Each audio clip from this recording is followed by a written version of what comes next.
Recomendaciones navideñas: cine, música, literatura, especiales de TV y gastronomía. No tengo, y menos de moda, no tengo idea.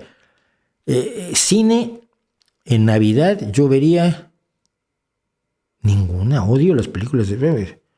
Quizás el Grinch original, pero no sé, es que...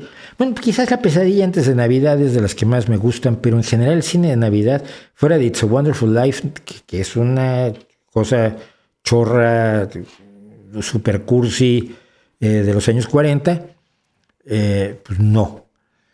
Música, cualquier música que no sea navideña. Oye, buena música. La música no tiene temporada. Escucha a los Beatles, escucha a Beethoven, escucha a Bach, escucha Moody Blues, que vamos a hablar hoy de Moody Blues, escucha The Warning, escucha Real de 14, escucha Queen, escucha a YouTube antes que se pusiera a regalar discos y se hundiera su credibilidad, escucha,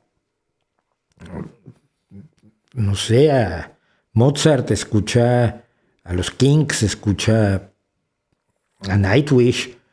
Hay mucho que escuchar, no tengo recomendaciones concretas. Especiales de televisión, menos. Literatura, siempre está El cuento de Navidad de Charles Dickens, que me parece una obra maestra de la literatura, pero los mejores libros que se están escribiendo ahora, pregunta por allí, esos los que hay que leer son los que están escribiendo ahora, aparte de conocer la literatura clásica, por supuesto.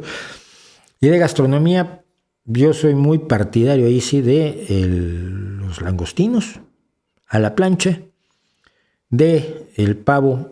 No, y el pavo cada vez menos, porque es muy difícil que no quede seco, siempre queda seco.